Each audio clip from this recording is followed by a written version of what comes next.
Hello viewers, আসসালামু আলাইকুম। আজকে বাংলা থেকে ইংরেজি করার কৌশল পার্ট 4 নিয়ে হাজির হয়েছি। তো আশা করি আপনারা সবাই আল্লাহর রহমতে ভালোই আছেন। আজকে আমরা প্রথমে কয়েকটি বিষয়ে কথা না বললেই নয়। যারা চ্যানেলটি সাবস্ক্রাইব করেছেন তাদেরকে অসংখ্য ধন্যবাদ। আর যারা নতুন দেখছেন তাদেরকে বিশেষ অনুরোধ জানাবো, ইংরেজি ভাষা না শিখে আপনারা গ্রামার আগে শিখবেন না।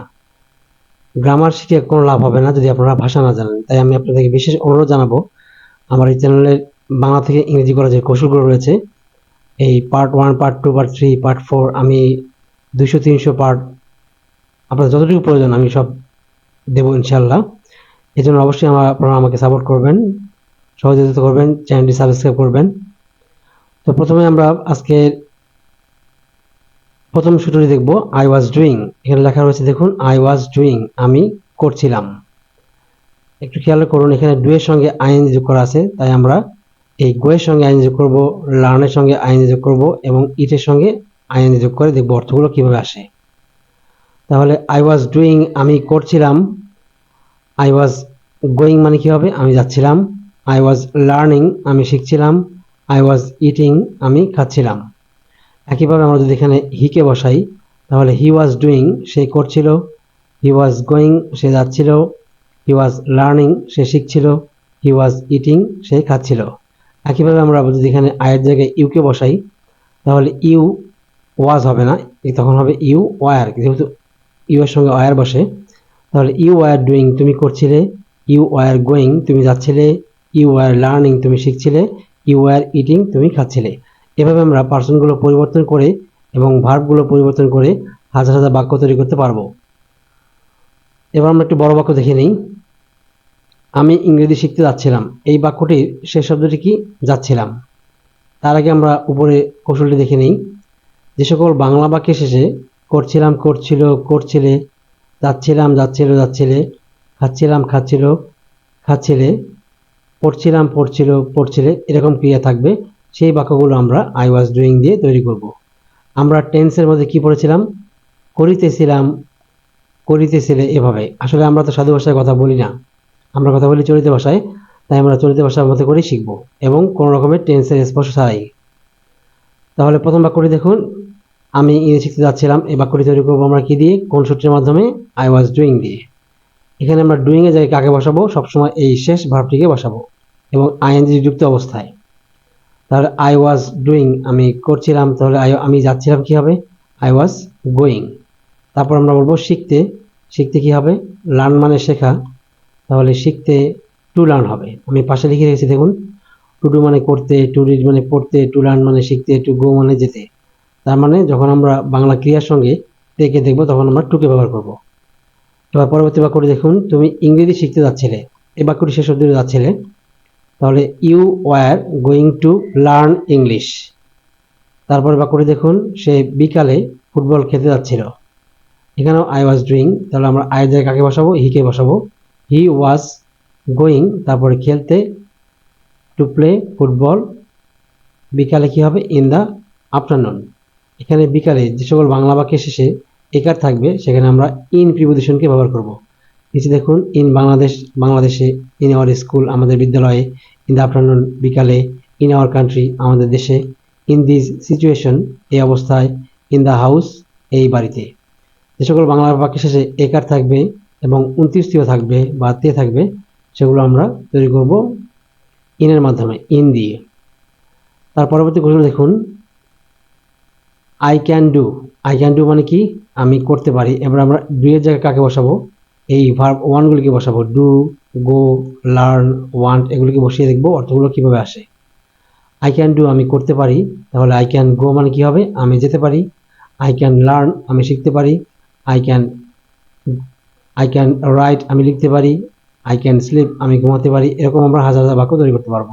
আমরা যদি এখানে আয়ের জায়গায় ইউকে বসাই, তাহলে you can do, you can do, তুমি করতে পারো। ইউ ক্যান গো, তুমি যেতে পারো। ইউ ক্যান ইট, তুমি খেতে পারো। এভাবে আমরা তৈরি করব। এবার পরবর্তী সূত্রে যাওয়ার আগে আপনাদেরকে আমি আরো কয়েকটি কথা বলবো। আপনারা একবার ভাবুন তো, আমরা এই 6 থেকে মাস্টার্স পাস করার পরেও, এমএ পাস করার পরেও আমরা কোনো প্যারাগ্রাফ কম্পোজিশন বানান লিখতে পারি না। গ্রামারের বিভিন্ন মডেলগুলো বাংলা বুঝতে পারি না, বড় বড় ইংরেজি বাক্যে বাংলা বুঝতে পারি না। কেন পারি না জানেন? কেন পারি না? মন থেকে ভাবুন একবার।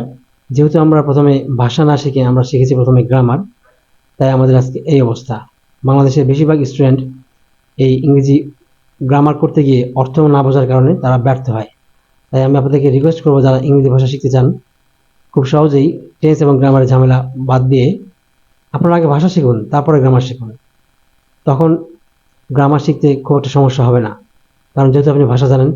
তাই আমি রিকোয়েস্ট করব, আমার এই চ্যানেলে আমি কন্টিনিউভাবে 200, 300, 400 যা লাগে, আমি যতগুলো ভিডিও লাগে এই ভাষা বোঝার জন্য আমি আপনাদেরকে দিয়ে যাব। শুধু আপনাদের প্রতি আমার একটাই রিকোয়েস্ট থাকবে, চ্যানেলটি সাবস্ক্রাইব করে আমাকে সহযোগিতা করুন। ওকে, এবার দেখুন আমরা এই যে সকল বাংলা বাক্যের শেষে করতে পারি, করতে পারো, করতে পারে, যেতে পারি, যেতে পারো, যেতে পারে, খেতে পারি, খেতে পারো, খেতে পারে, লিখতে পারি, লিখতে পারো বা লিখতে পারে, এরকম ভার্ব থাকবে, সেই বাক্যগুলো আমরা আই ক্যান ডু দিয়ে তৈরি করব। অর্থাৎ হলো, এই বাক্যটি খেয়াল করুন, আমি ইংরেজি শিখতে যেতে পারি।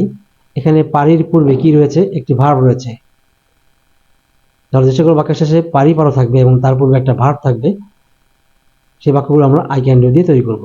তাহলে ঠিক আছে, এবার দেখুন, আই ক্যান ডু আমি করতে পারি। তাহলে আমাদের এখানে আমি যেতে পারি কি হবে? প্রথমে আমরা আমি যেতে পারি বলবো, আই ক্যান গো, তারপরে শিখতে, টু লার্ন, তারপর English. I can go to learn English. তুমি ইংরেজিতে কথা বলতে পারো, আই ক্যান ডু দিয়ে আমরা তৈরি করবো। যেহেতু এখানে পারোর পূর্বে কথা বলা একটি ভার্ব রয়েছে, তাই আমরা আই ক্যান ডু দিয়ে তৈরি করব। You can speak in English. এখানে ইন কেন হলো দেখুন, এই ইংরেজিতে এখানে একার রয়েছে, অর্থাৎ তে রয়েছে। আবার এখানে উপরে খেয়াল করুন, শিখতে, এখানেও কিন্তু তে রয়েছে। বাংলা ক্রিয়ার সঙ্গে যখন তে থাকবে তখন হবে ইন। আর যখন কোনো ক্রিয়া থাকবে না, সে সকল বাংলা শব্দের শেষে যদি তে থাকে, তাহলে আমরা ব্যবহার করব ইনকে। অর্থাৎ ভার্বের সময় আমরা নেব টু এবং নন ভার্বের সময় আমরা নেব ইন। নন ভার্ব বলতে যে ওয়ার্ডটি ভার্ব নয়। বাক্যটি দেখুন, আমি বিকালে ফুটবল খেলতে যেতে পারি। যেহেতু এখানে রয়েছে পারির পূর্বে রয়েছে ভার্ব যেতে, তাই আমরা এই বাক্যটি তৈরি করবো আই ক্যান ডু দিয়ে। তাহলে আই ক্যান গো আমি যেতে পারি, খেলতে টু প্লে, ফুটবল ফুটবল, বিকালে ইন দ্য আফটারনুন। আরেকটি কথা না বললে নয়, সবসময় আমরা বাক্য তৈরি করার সময় পিছন থেকে আসবো। প্রথমে আমি, তারপর যেতে পারি, খেলতে, তারপর হচ্ছে ফুটবল, তারপর বিকালে। এখানে একটি কথা না বললেই নয়, এখানে দেখুন আমরা এখানে পড়লাম খেলতে, মানে খেলতে কি হবে ইংরেজি? To play. ঘুমাতে টু স্লিপ, পড়তে টু ডু, লিখতে টু রাইট। কিন্তু এখানে যেতে সময় আমরা কিন্তু টু গো বলিনি, কারণ যে সকল বাক্যের শেষে পারি পারো থাকবে, তার পূর্বে ভার্বের সঙ্গে যখন তে থাকবে, এই ভার্বের সঙ্গে আমরা টুকে যুক্ত করব না। আশা করি আপনারা বিষয়টি বুঝতে পেরেছেন।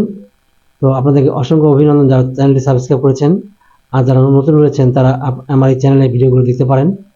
শুধু একবার আমি রিকোয়েস্ট করবো, আপনারা ভিডিওগুলো দেখুন আর সত্যিকার অর্থেই আপনারা প্রকৃত ইংরেজি শিখুন।